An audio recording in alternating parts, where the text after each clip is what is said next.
ఓం ఆత్మీయులారా, శ్రీమద్ భగవద్గీత సాంఖ్యయోగంలో 18వ శ్లోకము మరియు దానికి శ్రీ జగద్గురు పూజ్యపాద శంకరాచార్యుల వారి యొక్క భాష్యం కూడా తెలుసుకున్నాము.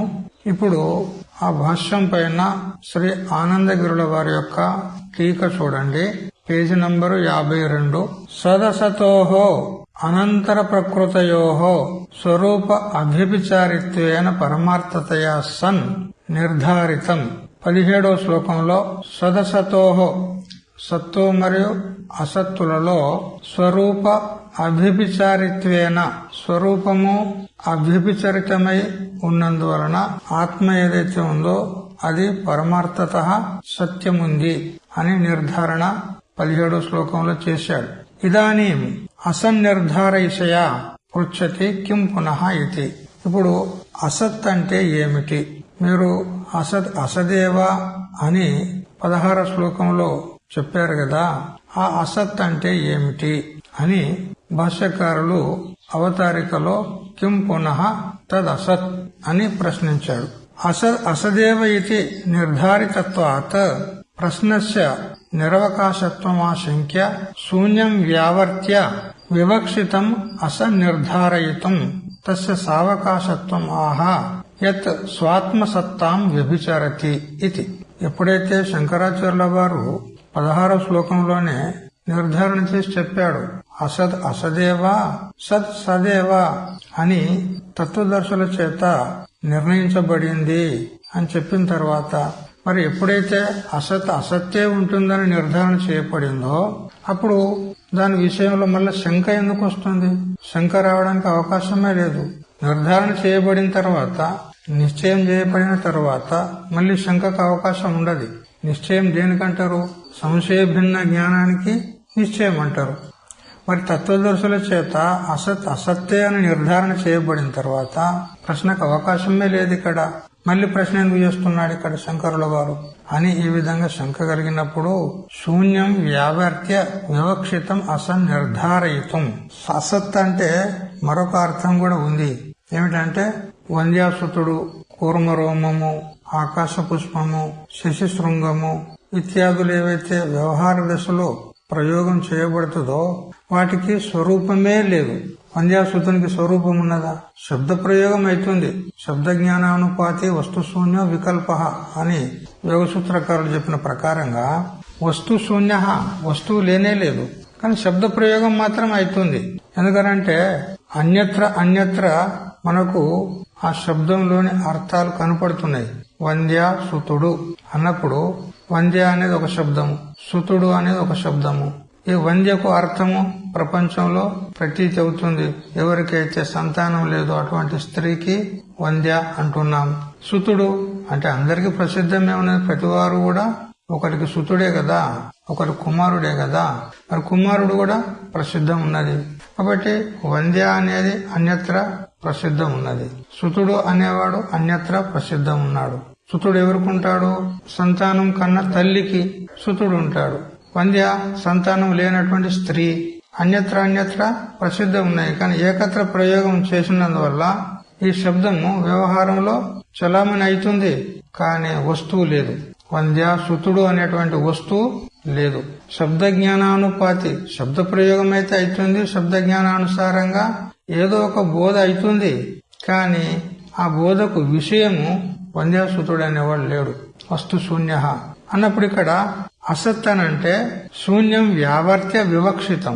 ఇప్పుడు ఆ శూన్యం నుంచి వేరు చేసి ఈ అసత్ అనే శబ్దానికి అర్థం ఏంది నిర్ధారణ చేస్తున్నాడు భాష్యకారుడు. అయ్యా, వంద్యాసుతునిలాగా పూర్తిగా లేనే లేదు, ఇట్లా కాదు. అవిద్య గాని అవిద్యా కార్యమైనటువంటి దేహాదిక ప్రపంచం కానీ వంద్యాసుతునిలాగా పూర్తిగా లేదు, ఇట్లా కాదు, ఉంది. ఇంత ప్రత్యక్షంగా మనకు అనుభవ సిద్ధమైనటువంటి జగత్తు గోచరిస్తుండగా ఇది వంద్యాసుతంలాగా లేదని ఎట్లా చెప్తావు? శశి శృంగంలాగా, కూర్మరోమంలాగా, నరశృంగంలాగా వస్తువు లేదని చెప్పడానికి రాదు. ఉంది, కనపడుతుంది. మరి ప్రత్యక్ష అనుభవ సిద్ధమైనటువంటి ఈ దృశ్యమాన జగత్తుకు కూడా కారణం కూడా ఉండాలి. ఎవరు? అవిద్య. అది కూడా శూన్యం కాదు, అది కూడా భావరూపం ఉన్నది. అనాది భావరూపం యత్ విజ్ఞానేన విలీయతే అని అజ్ఞానాన్ని భావరూపం అని నిరూపించారు చిత్సుకాచార్యులు చిత్సుకిలో. కాబట్టి ఈ భావరూప జగత్తునకు కారణం కూడా భావరూపమయ్యే ఉండాలి. అభావం నుంచి భావం ఉత్పన్నం కావడానికి వీల్లేదు. కథం అసతః సజ్జాయేత, అసత్తు నుండి సత్యల పుడుతుంది. అందుకని సద్రూపంగా మనకు గోచరిస్తున్నటువంటి భావరూపంలో గోచరిస్తున్నటువంటి దృశ్యమాన ప్రపంచానికి కారణమైనటువంటి అజ్ఞానం కూడా భావరూపమయ్యే ఉండాలి. అందుకని ఇది వంద్యాసుతంలాగా అసత్తు లేదు. అజ్ఞానం గాని అజ్ఞాన కార్యమైనటువంటి ప్రపంచం కాని శూన్యం కాదు అని శూన్యం నుండి వేరు చేసి శూన్యం కంటే విలక్షణం ఉన్నది. అందుకే అనిర్వచనీయం అనే శబ్దానికి వివరణ ఇస్తూ శాస్త్రకారులు చెప్పారు, అవిద్య గాని అవిద్య కార్యమైనటువంటి జగత్తు గాని ఇది అనిర్వచనీయం, మిథ్య. ఎందుకు అనిర్వచనీయం అంటే సదసద్ విలక్షణం అనిర్వచనీయం. సత్తు కంటే విలక్షణము, అసత్తు కంటే విలక్షణం. అంటే ఏమన్నట్టు, సత్తు కంటే విలక్షణం అసత్తు, అసత్తు కంటే విలక్షణం సత్తు అని ఈ విధంగా అర్థం చేయకూడదు. మరేమిటంటే అసత్తు కంటే విలక్షణము స్వరూపవాన్. అసత్తుకు స్వరూపం లేదు. వంద్యాసుతునికి స్వరూపం ఉందా? ఎక్కడైనా కనపడ్డాడా ఎవరికన్నా? ఏ కాలంలోనన్నా ఏ యుగంలోనన్నా? వంద్యాసుతుడు స్వరూపం లేదు. స్వరూపహీనుకు అసత్ కయ్యే హై. అసత్ అంటే స్వరూపహీనము. అట్లా కాదు ఇక్కడ అసత్ శబ్దానికి. స్వరూపహీనం కాదు, స్వరూపవాన్ ఉన్నది. అసత్ కంటే విలక్షణము స్వరూపము గలది ఉన్నది. మరి సత్ కంటే విలక్షణం కూడా ఉంది ఈ అవిద్య కార్యము. ఏ విధంగా? బాధయోగ్యం ఉన్నది. బ్రహ్మం వలె ఇది 3 కాలాల్లో ఉండున్నది కాదు. జ్ఞానం చేత బాధ అయిపోతుంది. అందుకని సత్తు కంటే విలక్షణం ఉంది. ఎందుకు? బాధ యోగ్యం ఉన్నది. జ్ఞానం చేత బాధ అయిపోతుంది అంటే మిథ్యత్వ నిశ్చయం అయిపోతుంది.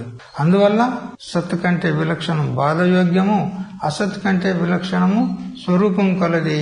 కాబట్టి దీనికి అనిర్వచనీయము అని శాస్త్రకారులు చెప్పారు. అందువల్ల ఇది పూర్తిగా లేనే లేదు. వంద్యాసుతంలాగా శూన్యము అనడానికి రాదు. మరేమిటి? ప్రతీతి అవుతుంది. జగత్తు గాని జగత్ కారణమైనటువంటి అవిద్య గాని ప్రతీతి అవుతుంది, అనుభవ గోచరం ఉంది. అందుకని అసత్ కంటే విలక్షణం, శూన్యం కంటే విలక్షణం ఉన్నదని నిర్ధారణ చేయుట కోసము ఆచార్యులు కిం పునః తదసత్ అని ఈ విధంగా ప్రశ్న లేపాడు. తస్య సావకాశత్వం ఆహా యత్ స్వాత్మ ఇతి యత్ స్వాత్మసత్తాం వ్యభిచరతి. ఇది తన స్వరూపాన్ని కోల్పోతుందో, తన స్వరూపాన్ని వదులుతుందో అటువంటి అసత్ అని మీరు చెప్పారు కదా, అది ఏమిటి?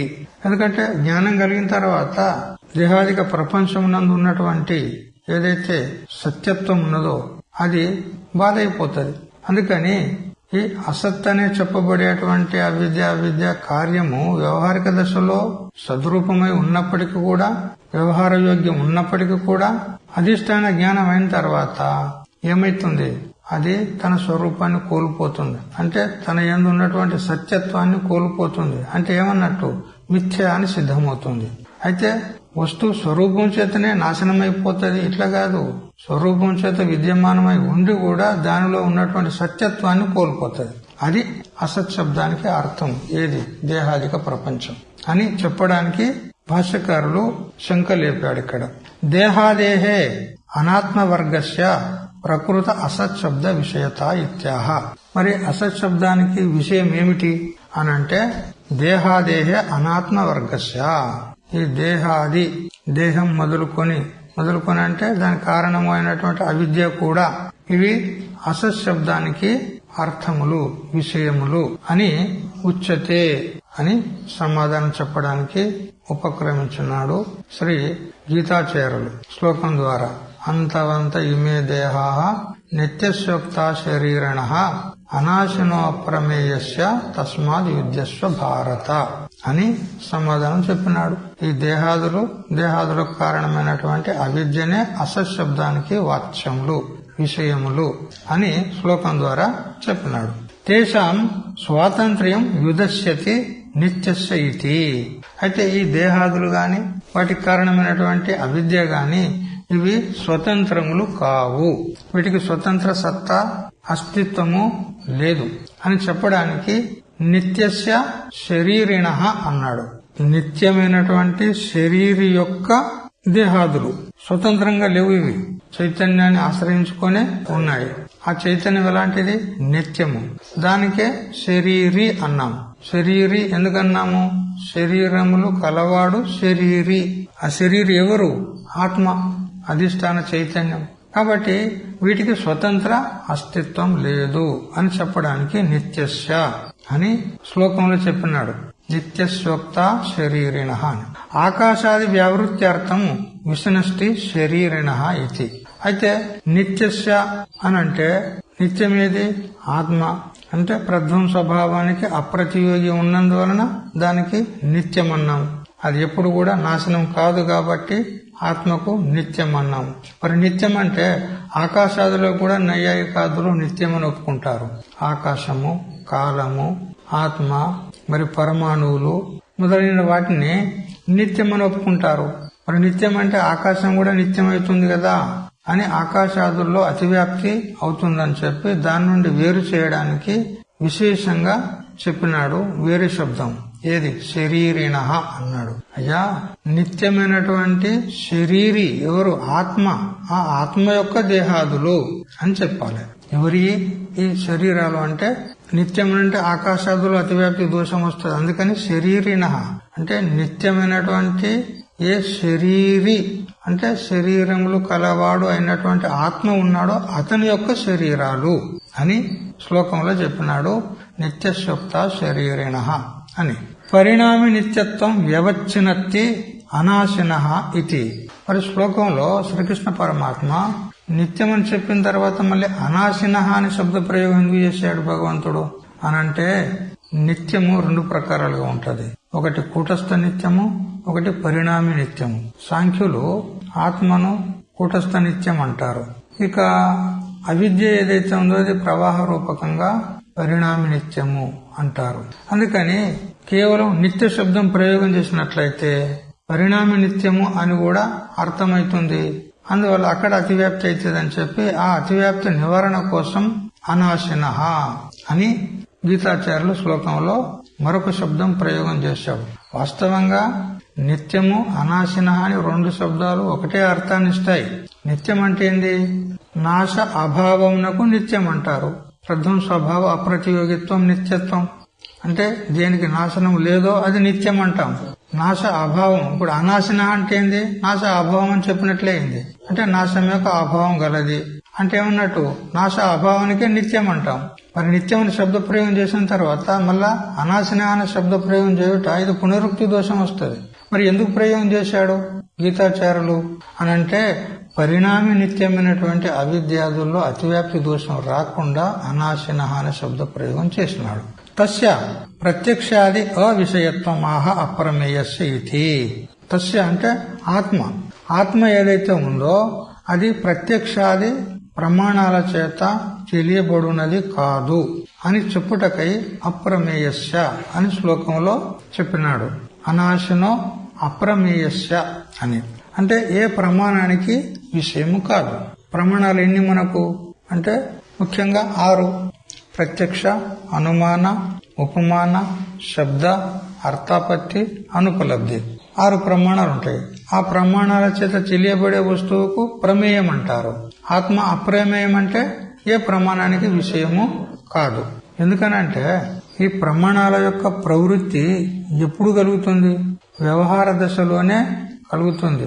వ్యవహార దశలోనే ప్రత్యక్ష, అనుమాన, శబ్ద, ఉపమాన ఇత్యాది ప్రమాణాల యొక్క ప్రవృత్తి అవుతుంది. అయితే ఈ ప్రమాణాలు కూడా ద్వైత ప్రపంచ అంతర్గతంలో ఉన్నాయి. ఈ ద్వైత ప్రపంచమంతా కూడా ఆత్మయందు కల్పితమున్నది.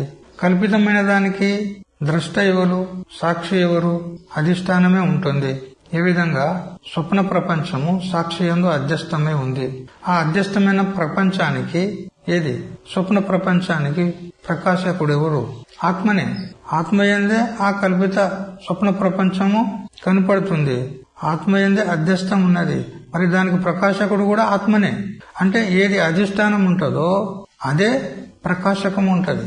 మరి అన్నప్పుడు ఈ సంపూర్ణ జగత్తంతా కూడా ఎక్కడ అధ్యస్థం ఉన్నది? ఆత్మయందే ఉన్నది. మరి దానికి ప్రకాశకుడు ఎవరు? ఆత్మనే. మరి ద్వైత ప్రపంచాంతర్గతమైనటువంటి షట్ ప్రమాణాలు కూడా అవి కూడా ప్రకాశములున్నాయి, అవి కూడా తెలియబడుతున్నాయి. ఎవరి చేత? సాక్షి చేతనే, ఆత్మ చేతనే. మరి ఏ ఆత్మచేత ప్రకాశింపబడుతూ షట్ ప్రమాణాలు మనుగడ సాగిస్తూ ఉన్నాయో వాటికి ప్రకాశకమైనటువంటి ఆత్మను ఈ ప్రమాణాలు ప్రకాశిస్తాయా, తెలుసుకుంటాయా? ప్రమాతాచ ప్రమాణంచ ప్రమేయం ప్రమితిస్తత యస్య ప్రసాదాత్ సిద్ధ్యంతే తత్సిద్ధై కిమపేక్షతే. చూడు, ప్రమాత, ప్రమాణము, ప్రమేయం అనేటువంటి సకల త్రిపుటి వ్యవహారం అంతా కూడా ఎవరి అనుగ్రహం చేత సిద్ధింపబడుతున్నాయో, మనుగడ సాగిస్తున్నాయో ఆ ప్రకాశకుణ్ణి ఇవి ప్రకాశిస్తాయా, ఇవి ప్రమాణములవుతాయా ఆత్మను నిరూపణ చేయడానికి? ఏ విధంగా తండ్రి నుంచి కొడుకు పుట్టాడు. కొడుకు యొక్క డేట్ ఆఫ్ బర్త్ ఎవరు చెప్పాలి? తండ్రే చెప్తాడు. మరి తండ్రి యొక్క డేట్ ఆఫ్ బర్త్ ఎవరు చెప్పాలి? కొడుకు చెప్తాడా? తండ్రి యొక్క డేట్ ఆఫ్ బర్త్ వాళ్ళ తండ్రి చెప్పాలి, కొడుకు చెప్పడు, వీడు చెప్పడు. ఎందుకంటే వీడు తర్వాత వచ్చినోడు ఉన్నాడు, వీడప్పుడు లేనే లేడు, పుట్టనే లేదు. తండ్రి యొక్క డేట్ ఆఫ్ బర్త్ ఎట్లా చెప్తాడు?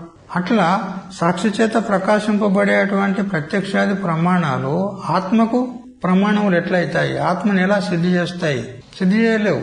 అందుకని ఆ సాక్షి చేతనే ఇవన్నీ ప్రకాశింపబడుతూ మరి ఘటాది వ్యవహారానికి యోగ్యములవుతున్నాయి, ప్రత్యక్షము, అనుమానం ఇత్యాదులు. అందుకని ఈ ప్రమాణాలకు ఆత్మ విషయము కాదు, తెలియబడదు. అందుకని అప్రమేయం అని చెప్పడం జరిగింది. దేహాదేహే అవస్తుత్వాద్ ఆత్మనః చ ఏకరూపత్వాత్ యుద్ధే స్వధర్మే ప్రవృత్తస్య అపి తవ న హింసాది దోష సంభావన ఇత్యాహ తస్మాదితి. శ్లోకంలో తస్మాద్ యుద్ధస్వ భారత అన్నాడు, తస్మాద్ యుద్ధస్వ అన్నాడు. అందుకని హే భారత, ఓ అర్జున, యుద్ధం చెయ్యి అని ఇక్కడ విధిని ప్రయోగం చేసినాడు. విధిని బోధించినాడు ఇక్కడ శ్రీకృష్ణ పరమాత్మ. విధిని ఎందుకు చెప్పినాడు ఇక్కడ? విధి అంటే కర్తవ్య బోధక వచనం ఉంటది, కర్తవ్యాన్ని సూచించేది ఉంటది. ఎందుకు సూచించినాడు అనంటే చెప్పినాడు ఇక్కడ వివక్ష. ఏమిటి అనంటే దేహాదేహే అవస్తుత్వాద్, ఈ దేహాదులన్నీ కూడా అవస్తువులున్నాయి అంటే మిథ్యా ఉన్నాయి. అవస్తువు అని అంటే వంద్యాసూతంలాగా కాదు, ఇప్పుడు మనం చెప్పుకున్నాం కదా, శూన్యము కాదు, మరేమి ప్రతీతి అవుతున్నాయి కానీ సత్యములు కావు, వాస్తవములు కావు. మరేమిటి? మిథ్యా. అందుకని ఈ దేహాదులు మిథ్యా ఉన్నాయి. మరి ఆత్మనహాచ ఏకరూపత్వాత్, ఆత్మ అయితే అది ఏకరూపం ఉన్నది, అది ఎప్పుడు కూడా వ్యభిచారం కాదు, అవ్యభిచరితమై ఉంటది.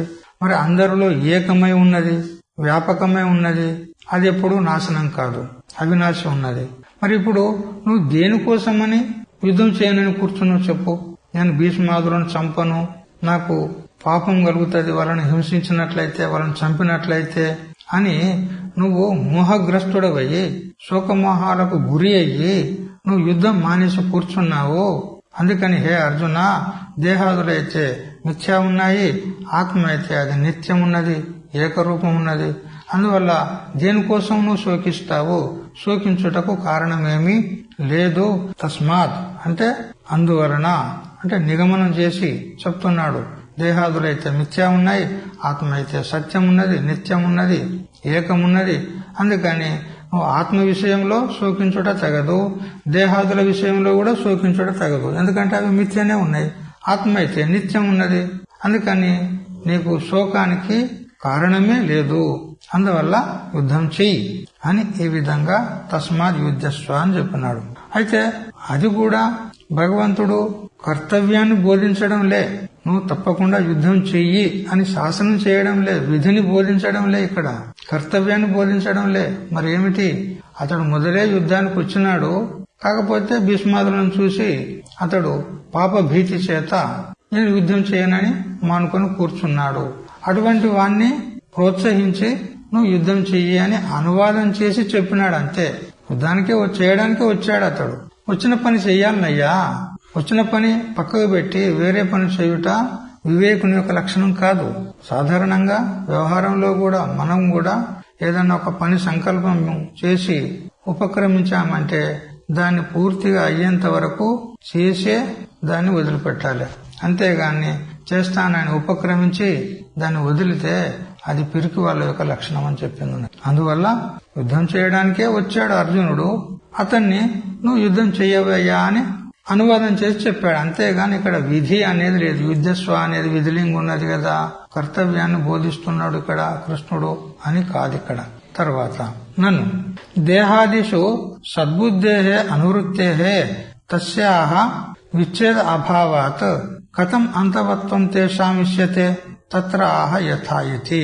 అయితే స్వామీజీ, దేహాదులలో సద్రూప చైతన్యము అనువృత్తమై ఉంది. ప్రతి వస్తువుల ఆత్మ అనుసృతమై ఉంది.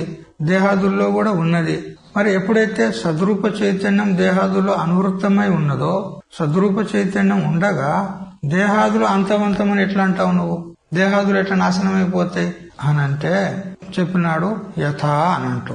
ఇక్కడ భాష్యంలో మొదటి పంక్తిలో అంతవంతః అంటే అంతః వినాశో విద్యతే ఏషాం తే అంతవంతః అని ఆ వాక్యం అయిన తర్వాత యథ మృగతృష్ణిక ఉదకాదౌ అన్నాడు. అక్కడ ఎండమావుల్లో కనపడేటువంటి మరీచికల్లో కనపడేటువంటి ఏ మృగజలం ఉన్నదో అది ఏ విధంగా చూడ్డానికి ప్రతీతి అయితే అవుతుంది, కానీ వస్తుతః జలం అనేది అక్కడ లేదు. అక్కడ ఎడారి భూమి అనేది మాత్రం ఉంది, ఉసిర భూమి అయితే ఉంది, ఆ జలానికి అధిష్టానమై ఉంది. ఉన్నప్పటికీ కూడా ఆ అధిష్టానమైనటువంటి మరుభూమి యందు ఆ మృగజలం ప్రతీయమానం అవుతున్నప్పటికీ కూడా అది మిథ్యా, వస్తుతః లేదు. అదే విధంగా ఈ దేహాదుల్లో అధిష్టాన రూపంలో ఆత్మ చైతన్యము అనువృత్తమై ఉన్నప్పటికీ కూడా ఈ దేహాదులు మిథ్యా. ఎట్లా నిర్ధారణ చేస్తున్నావు ఈ మిథ్యా అని అంటే తథా ఇమే దేహాహ, అదే విధంగా అంటే మృగజలం వలనే ఈ దేహాలు కూడా సద్బుద్ధి బాజహ అపి, సద్బుద్ధికి విషయాలు అవుతున్నాయి కదా. దేహం ఉన్నది, ప్రపంచం ఉన్నది, ఘటం ఉన్నది, పటము ఉన్నది అనేటువంటి సద్బుద్ధికి విషయం అవుతున్నాయా లేదా? దేహాదులు అవుతున్నాయి.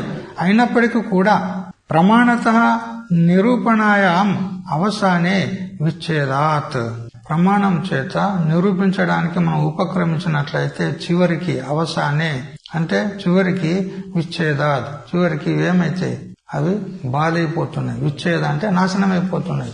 ఏ విధంగా? మృగజలం వలె. మృగజలం కనిపించింది, వస్తువు ఉన్నదని అనుకున్నాము, సద్బుద్ధికి కూడా విషయం అయింది, మృగజలం ఉన్నది అనేటువంటి జ్ఞానానికి విషయం అయింది. కానీ మనం తీరా దగ్గరికి వెళ్లి ప్రత్యక్ష ప్రమాణం చేత చూస్తే జలము లేదు. ఏమైంది? విచ్ఛిన్నమైపోయింది ఆ మృగజలం. అదే విధంగా అంతవంతః భవంతి ఇది శేషః. అంతే అదే విధంగా ఈ దేహాదులు కూడా విచారణ చేసినట్లయితే అవి బాధైపోతున్నాయి. అంతమంతం అంటే బాధైపోతున్నాయి, నిత్యత్వ నిశ్చయం అవుతున్నాయి అంటాడు. దేహత్వాదినాచ జాగ్రత్త దేహాదేహే అంతవత్వం సంప్రతిపన్నవత్ అనుమాత్రం శక్యం ఇత్యాహ స్వప్న ఇతి. అయితే దేహత్వాది, దేహంలో దేహత్వం ఉంటది. ఆది శబ్దం చేత ఉత్పత్తి వినాశాలు, దృశ్యము, పరిచ్ఛిన్నము, జడము అనేటువంటి అనేక హేతువుల చేత ఈ జాగ్రత్త దేహాదేహే, ఈ జాగ్రత్తలో ప్రతీయమానమైనటువంటి ఈ దేహాదులు ఏవైతే ఉన్నాయో ఇవి అంతవంతములు ఉన్నాయి అంటాడు. ఏ విధంగా? దృష్టాంతం చెప్పండి అంటే స్వప్నవత్, స్వప్నం వలె. స్వప్నము ప్రతీతి అవుతుంది. ఆ కించిత్ కాలం ఎందుకు కాదు, అస్థి బుద్ధికి విషయం అవుతున్నాయి. కానీ ఎప్పుడైతే మనము జాగృతికి వచ్చేస్తామో అప్పుడు స్వప్న ప్రపంచం, స్వప్న దేహాలన్నీ కూడా బాధైపోతాయి, అసత్తులను నిరూపించబడతాయి. అదే విధంగా ఈ జాగ్రత్త దేహాలు ఈ వ్యవహారిక ప్రపంచంలో అనుభూయమానమవుతున్నటువంటి మన యొక్క శరీరాలు ఏవైతే ఉన్నాయో ఇవన్నీ కూడా స్వాప్నిక పదార్థాల వల్లే ఇవి కూడా మిథ్యా. అయితే ఇక్కడ శంకరాచార్యుల వారు మృగతృష్ణికోద కాదు అని ఒక దృష్టాంతం ఇచ్చి ఈ దేహాదులు మిథ్యా అని చెప్పినాడు. ఆ తర్వాత మళ్ళీ స్వప్నమాయా దేహాది వచ్చా అన్నాడు. మళ్ళీ స్వప్న దృష్టాంతము గరిడి వాడు చూపెట్టేటువంటి పదార్థాలు ఏవైతే ఉంటాయో వాటి వలె అని ఈ దృష్టాంతం ఇచ్చినాడు. వివక్ష ఏమిటి అనంటే మృగతృష్ణిక ఏదైతే ఉందో అది సోపాధిక భ్రమ. అంటే మరీచికలలో ఆ మృగజలము మిథ్య అని తెలిసినప్పటికీ కూడా అది మళ్లీ ప్రతీతి అవుతుంది. మరుసటి రోజు మళ్లీ పోయినామనుకో అదే సమయానికి మళ్లీ కనపడుతుంది. అప్పటిదప్పుడే తీర దగ్గరికి వెళ్లి ఇది జలం లేదని నిశ్చయం చేసుకుని మళ్ళా ఎక్కడనైతే మనకు మృగజలం కనపడిందో ఆ స్థానానికి వచ్చి మళ్ళీ వెనక్కి తిరిగి చూస్తే మళ్ళీ కనపడుతుంది. దీనికి ఏమనాలి? సోపాధిక భ్రమ అనాలి. ఇంకొక శబ్దం కూడా ఇక్కడ ప్రయోగం చేయడానికి వస్తుంది. ఏమిటి అని అంటే సృష్టి దృష్టివాదానుసారంగా చెప్పినాడు. ఎందుకంటే సృష్టి దృష్టివాదంలో 3 సత్తాలు ఉంటాయి: పారమార్థిక సత్తా, వ్యవహారిక సత్తా, మరి ప్రాతిభాషిక సత్తా. ఈ మృగజలము ప్రాతిభాషిక సత్తలో ఉండి అది మిథ్యాన్ని నిశ్చయమైన తర్వాత కూడా కనపడుతుంది సోపాధిక భ్రమ చేత.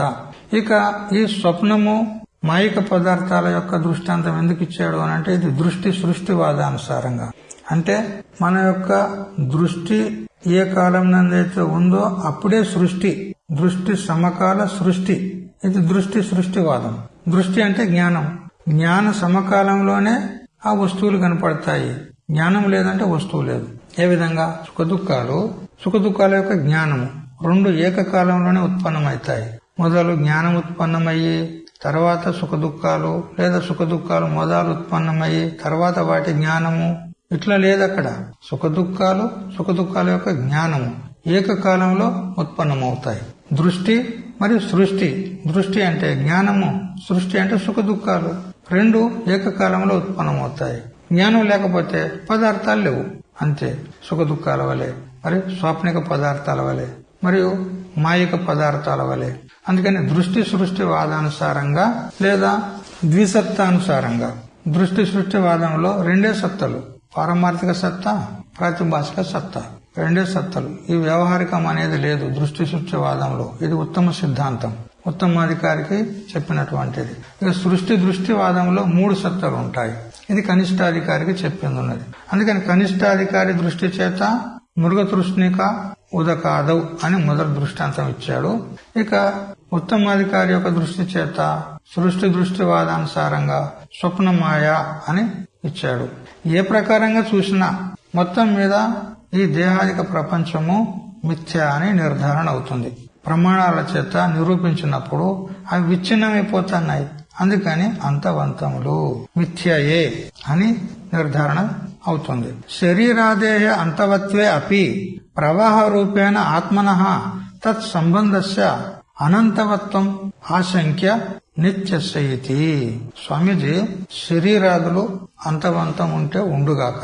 ఇప్పుడు ఈ వర్తమాన శరీరాలు కానీ ప్రవాహ రూపేణ ఆత్మనః తత్ సంబంధ. చూడు, ప్రవాహ రూపంలో అంటే ఈ ప్రపంచం అనాది. ప్రవాహ రూపం చేత అనాది ఉన్నది ప్రపంచము. ఈ అనాది ప్రపంచంలో ఇప్పుడు ఈ జీవుడు ఈ శరీరం చేత ఉన్నాడు. ఈ శరీరము ఒకనాడు అంతమైపోతుంది, నాశనమైపోతుంది, మరణిస్తుంది. అందుకని దీనికి అంతవంతం అని చెప్పొచ్చు. శరీరంలో అంతవంతములు ఉంటే ఉండని. కానీ ప్రవాహ రూపం చేత జీవుడు అనాది కదా. ఇప్పుడు ఈ శరీరాన్ని విడిచిన తర్వాత జీవుడు నాశనమైపోతాడా? వాడు ఉంటాడు. వాడు మరో జన్మకు వస్తాడు. వాడు మరో జన్మకు వచ్చినప్పుడు అక్కడ కూడా శరీరం ఉందా లేదా? అక్కడ కూడా శరీరం ఉన్నది. అంటే ఇక్కడ ప్రవాహ రూపం చేత ఆత్మ వీడు జన్మ జన్మాల్లో పోతూ ఉన్నప్పుడు ప్రతి శరీరం చేత సంబద్ధమై ఉన్నాడు జీవుడు. మరి ఒక శరీరం నష్టమైనా గాని మరొక శరీరం ఉన్నదే కదా. మరి శరీరాలు అంతవంతమని ఎలా చెప్తావు నువ్వు? ఏడంతమైన శరీరాలు. ఈ శరీరం అంతమైందొచ్చు, మళ్ళీ శరీరం ఉన్నదే కదా. మరి శరీరాలు అంతవంతం ఎక్కడున్నాయి? ఎప్పటికీ ఆత్మచేత సంబద్ధమై ఉంటున్నాయి కదా. శరీరాలు ఆత్మతో సంబద్ధమై ఉంటున్నాయి. ఈ శరీరం కాకపోతే మరొక శరీరం. ఎప్పటికీ ఆత్మతో శరీరాలు సంబద్ధమై ఉంటున్నప్పుడు ఈ శరీరాలు అంతవంతంలోనే ఎలా చెప్తావు నువ్వు అని ఈ విధంగా శంక చేస్తే ఆత్మ నిత్యం ఉన్నది. ఆ నిత్యమైనటువంటి ఆత్మ యొక్క శరీరాలను మేము చెప్పాం. ఏ శరీరంలో ఉన్నా గానీ ఆ ఆత్మ యొక్క శరీరాలు అవి అంతవంతంలో ఉంటాయి. ఎలా చెప్పగలుగుతారు మీరు? ఆత్మతో శరీరాలు సంబద్ధమై ఉంటాయని చెప్పాం కదా, అంతవంతంలో ఎలా అంటున్నారు మీరు అంటే ప్రవాహస్య, ప్రపంచం యొక్క ప్రవాహం, ఈ శరీరాల యొక్క ప్రవాహం ఏదైతే ఉందో ఒక శరీరం నుంచి మరొక శరీరానికి, ఒక శరీరం నుంచి మరొక శరీరానికి జీవుడు ప్రవాహ రూపంలో అనాది కాలం నుంచి జన్మ జన్మలు ఎత్తుకుంటూ వస్తూ ఉన్నాడు కదా. ఈ ప్రవాహం ఏదైతే ఉందో అది ప్రవాహి వ్యతిరేకేన అనిరూపణాత్. ఈ ప్రవాహము ప్రవాహి అంటే ఈ ప్రవాహ రూప శరీరాల్లో అనుసూతమయ్యి అనువృత్తమయ్యి ఏ చైతన్యమైతే వాటితో సంబద్ధమయ్యి ఆత్మ ఏదైతే నిత్యమయ్యి ఉంటుందో ఆ ప్రవాహి కంటే ఈ ప్రవాహం వేరుగా లేదు. ఎందుకు? కల్పితము అధిష్టాన రూపమే ఉంటది, అధిష్టానం కంటే వేరే ఉండదు. రజ్జు యందు ప్రతీయమానమైనటువంటి సర్పము రజ్జు కంటే వేరే ఉందా? స్వతంత్ర సత్తా లేదు దానికి. మొదలే చెప్పాడు కదా శ్లోకంలోనే, వీటికి స్వతంత్ర సత్తా లేదు, ఇవి చైతన్యాన్ని ఆత్మను ఆశ్రయించుకునే ఉంటాయి. కాబట్టి ఇవి ఎవరి శరీరాలు అంటే నిత్యస్య శరీరిణ, శరీరి అయినటువంటి నిత్యమైనటువంటి ఆత్మ యొక్క దేహాలు అని చెప్పినాడు. ఎందుకని చెప్పవలసి వచ్చింది అట్లా అంటే ఈ దేహాదిక ప్రపంచము ఇది మిథ్యా కాబట్టి, కల్పితం కాబట్టి, కల్పితమైనటువంటి వస్తువు అధ్యస్థ వస్తువు అధిష్టానము కంటే భిన్నంగా ఉండదు. ఇది నియమం ఉన్నది. అందువల్ల ప్రవాహ రూపంలో వస్తున్నటువంటి ఈ దేహాదులు ఏవైతే ఉన్నాయో ప్రవాహి అంటే అధిష్టానమైనటువంటి ఆత్మ కంటే వ్యతిరేకంగా లేవు అన్నప్పుడు నా తదాత్మన దేహాది అభావే. కాబట్టి చిద్రూపమైనటువంటి అధిష్టాన ఆత్మ ఏదైతే ఉందో ప్రవాహి లక్షణ చిదాత్మ రూపేణ దేహాది అభావే. ప్రవాహి అయినటువంటి చిదాత్మ రూపంలో దేహాదులు అంటే వస్తుత పారమార్థికములు కావు, కల్పితములు ఉన్నాయి. అందుకనే అంతవంతములు ఉన్నాయి. ఇక వాటితో సంబద్ధమయ్యి ఆత్మ ఉన్నది కదా, మరి సద్రూపమైనటువంటి ఆత్మ వాటితో సంబద్ధమై వాటి యందు అనువృత్తమై ఉండగా దేహాదులు అంతవంతములు ఎలా అంటావు నువ్వు అంటే, అప్పుడు మనం పూర్వపక్షిగా అడగాలి, ఏమయ్యా ఆత్మకు దేహాదులతో సంబంధం చెప్తున్నావు కదా, ఈ సంబంధం ఏం సంబంధం చెప్పు? ఏమి సంయోగ సంబంధం అంటావా లేదా సమవాయ సంబంధం అంటావా అని అడిగితే సంయోగ సంబంధం చెప్పడానికి రాదు. ఎందుకంటే ద్రవ్యోరేవ సంయోగ, ఇది నైయాయికుల యొక్క నియమం ఉన్నది. రెండు ద్రవ్యాలకే సంయోగం అవుతుంది. ఈ దేహాదులు ద్రవ్యం ఉన్నాయి, గుణక్రియ ఆశ్రయత్వం ద్రవ్యత్వం లేదా సమవాయ కారణత్వం ద్రవ్యత్వం అనే లక్షణానుసారంగా ఈ దేహాదులు ద్రవ్యములు ఉన్నాయి, గుణము క్రియకు ఆశ్రయములు ఉన్నాయి కాబట్టి. కానీ ఆత్మ దాని యందు గుణం ఉన్నదా, క్రియ ఉన్నదా? నిర్గుణం, నిష్క్రియం, శాంతం, నిరవధ్యం, నిరంజనం అని చెప్పిన ప్రకారంగా ఆత్మ నిర్గుణం ఉన్నది, నిష్క్రియం ఉన్నది, అందులో క్రియ లేదు, గుణం లేదు. అందుకని ఆత్మ ద్రవ్యం కాదు. మరి ద్రవ్యం కాకపోతే సంయోగ సంబంధం ఎలా చెప్తావు? రెండు ద్రవ్యాలు ఉండాలి. ఆత్మ కూడా ద్రవ్యమా అని చెప్పాలి, దేహాదులు కూడా ద్రవ్యమైతే ఉన్నాయే ఉన్నాయి. ఆత్మ ద్రవ్యం కాదు. మరి ద్రవ్యం కాని దానితో ద్రవ్యమైనటువంటి దేహాదుల యొక్క సంబంధం సంయోగ సంబంధం ఎలా చెప్తావు? కుదరదు. ఇక సమవాయ సంబంధం చెప్తావా అంటే నిత్య సంబంధం సమవాయ అంటారు వాళ్ళు. ఏ విధంగా? నీలో ఘట, రక్తపట లేదా ఉపాదాన కారణానికి కార్యానికి, క్రియావానుకు, జాతి వ్యక్తికి, మరి విశేష పదార్థాల్లో ఈ విధంగా 5 స్థలాల్లో సమవాయ సంబంధాన్ని చెప్తారు వాళ్ళు. అయితే 2 కపాలాల చేత తయారైనటువంటి కుండ అంటే పెద్ద గాజ ఉంటది కదా, 2 కపాలాలతో తయారు చేస్తారు వాళ్ళు. ఆ కుండ అనేటువంటి కార్యము కపాలాల అనేటువంటి కారణం కంటే వ్యతిరేక్తంగా ఉన్నాయా? కపాలాల యందే ఉన్నాయి అవి. కపాలాలు 2 జోడించినప్పుడు అప్పుడు కుండ ఉత్పన్నమైంది. ఇప్పుడు ఆ కుండ అనేటువంటి కార్యము కపాల అనేటువంటి కారణం కంటే వేరుగా లేవు, విడదీయడానికి రాదు. ఇప్పుడు కార్యాన్ని మళ్ళా 2 కపాలను వేరు చేయడానికి రాదు. అందువల్ల మరి సమవాయ సంబంధం అంటే నిత్య సంబంధం చెప్పాలి. మరి దేహాదులకు ఆత్మకు నిత్య సంబంధం ఉందా? సమవాయ సంబంధం అంటే నిత్య సంబంధం ఉందా? సుషుప్తిలో లేదు శరీరాలతో సంబంధం, స్థూల శరీరంతో సంబంధం లేదు, సూక్ష్మ శరీరంతో సంబంధం లేదు. పోనీ అవిద్య ఉందనుకుందాము, కానీ జ్ఞానం కలిగిన తర్వాత ఆ అవిద్య కూడా నాశనం అయిపోతే ఇక నిత్య సంబంధం ఎక్కడ ఉంది చెప్పు? సంయోగ సంబంధం లేదు, సమవాయ సంబంధం లేదు. మరి ఏ సంబంధం లేకపోతే ఆత్మయందు ఎందుకు కనపడుతున్నాయి దేహాదులు అని మళ్ళీ ప్రశ్న పడుతుంది. అంటే వేదాంతులు చెప్పారు, ఆధ్యాసిక సంబంధము, కల్పిత తాదాత్మ్య సంబంధము.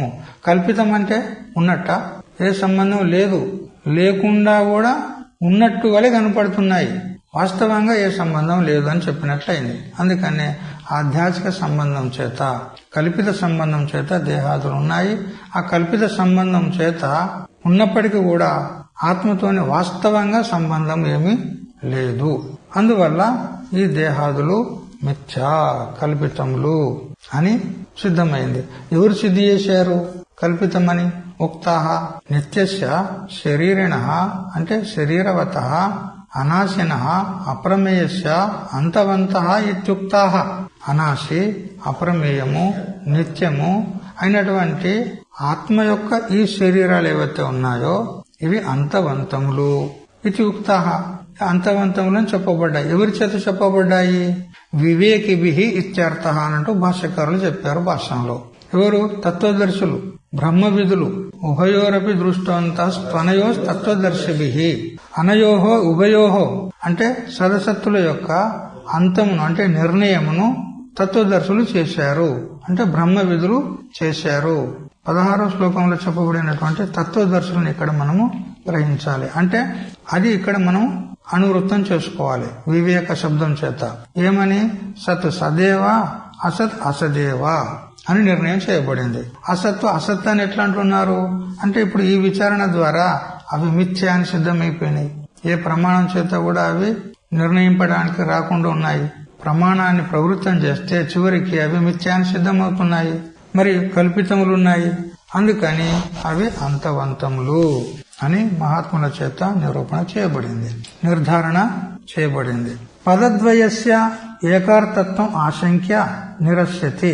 సరే స్వామీజీ, ఈ దేహాదులు అంతవంతములు అని తత్వవేత్తల చేత నిర్ణయించబడింది.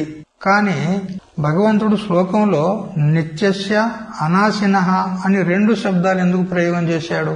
నిత్యం అంటేనే నాశ అభావము, ప్రధ్వంసాభావ అప్రతియోగిత్వం, నిత్యత్వం అంటే నాశ అభావం ఉన్నటువంటిది ఏదో అది నిత్యము అని చెప్పినట్లయింది.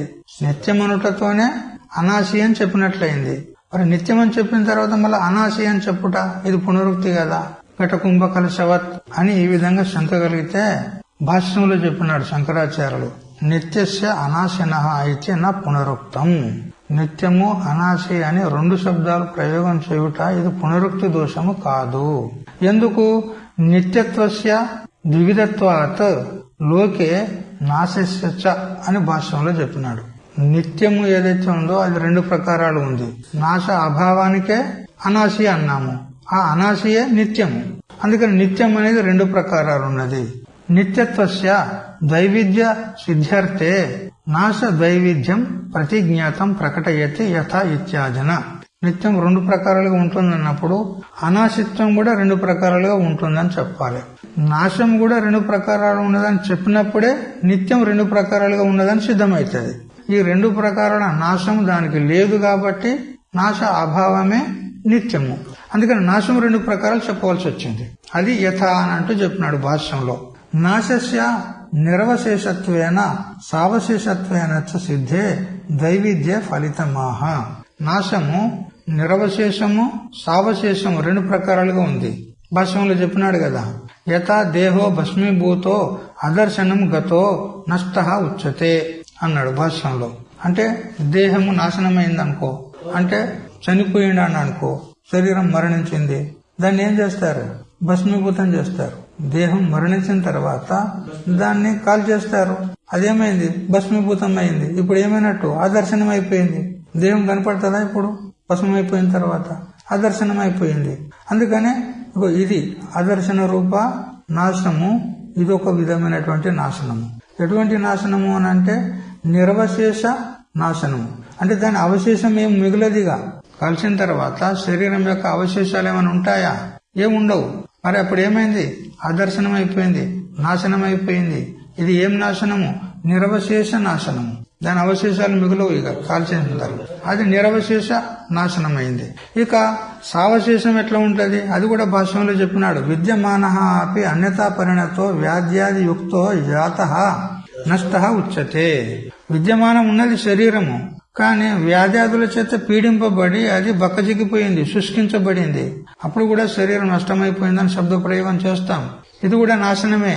కానీ ఇది ఎటువంటి నాశనము అంటే అవశేషం ఉన్నది, ఇక్కడ శరీరము మిగిలి ఉంది, కానీ నాశరూప వ్యవహారం అవుతుంది. దీనికి ఏమంటారు? సావశేష నాశనము అంటారు. మరొక శబ్దంలో చెప్పాలంటే నిరుపాధిక నాశనము, సోపాధిక నాశనము, స్వరూప నాశనము, అరూప నాశనము అని ఇట్లా కూడా పర్యాయ శబ్దాలు చెప్పొచ్చు. దాన్నే ఇక్కడ నిర్వశేష నాశనము, సావశేష నాశనము. నిర్వశేష నాశనం అనంటే భస్మీభూతమైపోయిన తర్వాత ఇంకా దాని అవశేషాలు మిగులవు కాబట్టి అదర్శనం అయిపోయింది, నాశనం అయిపోయింది. ఎటువంటి నాశనం అనంటే నిర్వశేష నాశనము. ఇక శరీరం ఉండి కూడా వ్యాధ్యాదుల చేత పీడింపబడి బక్క చిక్కిపోయి శుష్కించినప్పుడు కూడా దాన్ని నాశనం అయిపోయింది అని అంటాం. ఇది ఎటువంటి నాశనము అనంటే సావశేష నాశనము అని. ఈ విధంగా నాశనము 2 విధాలుగా సిద్ధించిన తర్వాత ఇప్పుడు ఫలితార్థం ఏంది? ఏం చెప్పేది ఉన్నది ఇక్కడ? రెండు విధాల నాశనాన్ని సూచించి భాష్యకారులకు ఏం చెప్పేది ఉన్నది అనంటే నిత్యమును చెప్పేది ఉన్నది. ఈ రెండు విధాల నాశనము లేనిదే అవినాశి, ఆ అవినాశియే నిత్యం. విశేషణాభ్యాం కూటస్థ నిత్యత్వం ఆత్మనః వివక్షితం ఇత్యర్థః. అందుకని ఈ రెండు విశేషణాలు ఇచ్చి ఏం చెప్పినట్లయింది? అనాశి మరి నిత్యము అని భగవంతుడు శ్లోకంలో రెండు విశేషణాలు ఇచ్చి ఆత్మకు ఏం చెప్పినట్లయింది అంటే కూటస్థ నిత్యము ఆత్మ, పరిణామి నిత్యము కాదు అని చెప్పినట్లయింది. కేవలం ఒకే విశేషణాన్ని ఇస్తే పరిణామి నిత్యంలో అతివ్యాప్తి అవుతుంది. అందువల్ల రెండు విశేషణాలు ఇచ్చి చెప్పినాడు భగవంతుడు.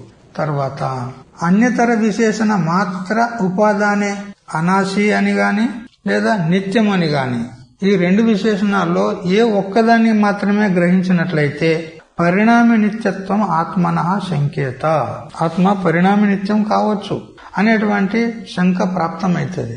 ఆ శంక రావడానికి అవకాశం లేదు రెండు విశేషణాలు ఇచ్చినట్లయితే. ఎందుకంటే భగవంతునికి పరిణామి నిత్యము అని చెప్పుట ఇష్టం లేదు. లేకనే కూటస్థ నిత్యం ఉన్నది అని చెప్పడానికి మరొక అనాశిన అనే అటువంటి విశేషణమిచ్చి చెప్పినాడు. అందుకని రెండు విశేషణాలు ఇవ్వడం జరిగింది. అన్యథ ఇతి భాష్యంలో చెప్పినాడు కదా భాష్యకారులు, అన్యత పృథివ్యాదివద్ అపి నిత్యత్వం స్యాత్ ఆత్మనః తన్ మా భూద్ ఇది నిత్యస్య అనాశినః ఇత్యాహ అన్నాడు. పృథ్వ్యాదుల వలె పరిణామి నిత్యత్వం ప్రసక్తం అవుతుందని చెప్పి ఆ పరిణామి నిత్యత్వం నుండి వ్యావృత్తి చేయుట కోసమయ్యి మళ్ళీ నిత్యము అనాశి అని రెండు విశేషణాలు ఇచ్చి భగవంతుడు శ్లోకంలో చెప్పాడు. ఈ విధంగా ఆత్మ నిత్యమున్నది, అనాశి ఉన్నది అని చెప్పి ఆ నిత్యమైనటువంటి అనాశి అయినటువంటి శరీరయగు ఆత్మ యొక్క దేహాలు ఏవైతే ఉన్నాయో ఇవి అంతవంతములు అని సిద్ధి చేశాడు. తర్వాత ఆ నిత్యమైనటువంటి అనాశి అయినటువంటి ఆత్మ అప్రమేయం ఉన్నది అని కూడా చెప్పాడు శ్లోకంలో. అంటే ఏ ప్రమాణానికి విషయం కాదు, ప్రమాణాల చేత తెలియబడేది కాదు అని భగవంతుడు చెప్తే శంకాకారుడు అంటాడు, స్వామీజీ ప్రత్యక్షాది ఏ ప్రమాణం చేత కూడా తెలియబడదని అంటారు, కానీ బ్రహ్మము ఉపనిషత్ ప్రమాణం చేత తెలియబడుతుంది కదా. ఉపనిషత్ అనేది ఏమిటి? శబ్ద ప్రమాణం కదా, శబ్దరాశే కదా ఉపనిషత్తు ఏమున్నది, అది శబ్ద ప్రమాణం కదా. మరి శబ్ద ప్రమాణానికి విషయం అయినట్లే కదా. ఎందుకనంటే తంతు ఔపనిషదం పురుషం పృచ్ఛామి అనంటూ ఉపనిషత్తులే చెప్తున్నాయి. వేదేశ్చ సర్వైహి అహమేవ వేద్య అని అంటూ సాక్షాత్ భగవంతుడి 15వ అధ్యాయంలో చెప్పబోతాడు. మరి ఎప్పుడైతే వేదముల చేత ఉపనిషత్తుల చేత ఆత్మ తెలియబడుతుంది అంటామో అప్పుడు ఆ ఉపనిషత్తులు శబ్దరాశి ఉన్నాయి, మరి శబ్ద ప్రమాణానికి విషయం అయినట్లే కదా అని ఈ విధంగా శంక చేస్తున్నాడు. ఔపనిషదత్వ విశేషణం ఆశ్రిత్య అప్రమేయత్వం ఆక్షిపతి నను ఇతి. భాష్యంలో నను ఆగమేన ఆత్మ పరిచ్ఛిద్యతే ప్రత్యక్షాదినాచ పూర్వం అని భాష్యంలో చెప్పినాడు. ఆగమ ప్రమాణం చేత ఆత్మ తెలియబడుతుంది కదా అని శంక చేస్తున్నాడు. ఇతచ ఆత్మనః నా అప్రమేయత్వం ఇత్యాహ ప్రత్యక్షాదినా ఇది. కేవలం ఆగమ ప్రమాణమే కాదు, ఆగమ ప్రమాణం కంటే పూర్వమే ప్రత్యక్షాది ప్రమాణాల చేత ఆత్మ సిద్ధమున్నది, ఆత్మ నిరూపించబడుతుంది అన్నప్పుడు అది అప్రమేయమని ఎలా అంటారు మీరు అని ఈ విధంగా శంకాకారుని యొక్క అభిప్రాయం. తేనచ ఆగమ ప్రవృత్తి అపేక్షయా పూర్వావస్థాయాం ఆత్మ ఏవ పరిచ్ఛిద్యతే. ఆగమ ప్రమాణం యొక్క ప్రవృత్తి కంటే పూర్వమే మొదలే ప్రత్యక్షాది ప్రమాణాల చేత పూర్వమే ఆత్మ సిద్ధమవుతుంది. అలాంటప్పుడు అప్రమేయం ఎలా అవుతుంది? తస్మిన్నేవ అజ్ఞాతత్వ సంభవాద్ అజ్ఞాత జ్ఞాపకం ప్రమాణమితి చ ప్రమాణ లక్షణాది ఇత్యర్థః. అయితే తస్మిన్నేవ అంటే ఆత్మని ఏవ, ఆ ఆత్మయందే అజ్ఞాతత్వం ఉంది, అజ్ఞాతం ఉన్నది ఆత్మ, అజ్ఞాతం ఉన్నది కాబట్టే ప్రమాణాల చేత తెలియబడుతుంది. ఎందుకు? ప్రమాణం యొక్క లక్షణం ఏమిటి? అజ్ఞాత జ్ఞాపకం ప్రమాణం, ఇది ప్రమాణం యొక్క లక్షణం. మరి ప్రమాణాలు ప్రవృత్తి అవుతున్నాయి అని అంటే ఆత్మ విషయంలో మొదలు ఆత్మ అజ్ఞాతం ఉన్నది కాబట్టే ప్రమాణాలు ప్రవృత్తి అయ్యి ఆ ఆత్మను జ్ఞాపకం చేస్తున్నాయి. అజ్ఞాత జ్ఞాపకం ప్రమాణం, అజ్ఞాత ఆత్మనే ఈ ప్రమాణాలు జ్ఞాపకం చేస్తున్నాయి. అదే ప్రమాణం యొక్క లక్షణం, అజ్ఞాత జ్ఞాపకత్వం ప్రమాణం యొక్క లక్షణం ఉన్నది. అందుకని ఆత్మ విషయంలో ప్రమాల యొక్క ప్రవృత్తి ఉన్నది కాబట్టి అది అప్రమేయం అనడానికి రాదు అని పూర్వపక్షి అంటే, అప్పుడు సిద్ధాంతి అంటాడు ఏతదప్రమేయం బృహదారణ్యకోపనిషత్తు 4:4-20. ఇది అప్రమేయం ఉన్నది. ఎవరు? ప్రత్యేకమైన పరమాత్మ. ఇత్యాది శృతిం అనుసృత్య పరిహరతే న ఇత్యాదిన. ఈ మొదలైనటువంటి ఆది శబ్దం చేత మనం నిన్న చెప్పుకున్నాం. అమృత బిందు ఉపనిషత్తు నిర్వికల్ప మనంతంచ హేతు దృష్టాంత వర్జితం అప్రమేయ మనాదించ యజ్ఞత్వ ముచ్చతే బుధైహి అని అమృత బిందు ఉపనిషత్తు కూడా అప్రమేయం అని చెప్పింది ఉన్నది. అది ఏ ప్రమాణానికి విషయం కాదు. అనుమాన ప్రమాణానికి గాని, ఉపమాన ప్రమాణానికి గాని, శబ్ద ప్రమాణానికి గాని దేనికి కూడా విషయం కాదని అమృత బిందు ఉపనిషత్తు చెప్తుంది. ఇక్కడ బృహదారణ్యకోపనిషత్తు కూడా ఏతద్ అప్రమేయం అనంటూ చెప్తుంది. కాబట్టి ఈ శృతులను మనము విచారించినట్లయితే ఆత్మ అప్రమేయం ఉన్నది, మరి స్వతసిద్ధం ఉన్నది అని పరిహారం చేస్తున్నాడు భాష్యకారుడు. నా అంటూ భాష్యంలో నా ఆత్మన స్వతసిద్ధత్వాత్. అయ్యా, ఆత్మను నిర్ణయించడానికి, ఆత్మను సిద్ధి చేయడానికి ఏ ప్రమాణం యొక్క అపేక్ష లేదు. ఎందుకు? అది స్వతసిద్ధం ఉన్నది. స్వతసిద్ధమైనటువంటి దానికి ప్రమాణాల యొక్క అపేక్ష ఏమున్నది? ఏం అవసరం లేదు అని భాష్యకారులు భాష్యంలో నా అనంటూ నిరాకరణ చేసినాడు. అప్పుడు మళ్ళీ దాని మీద మళ్ళీ శంక.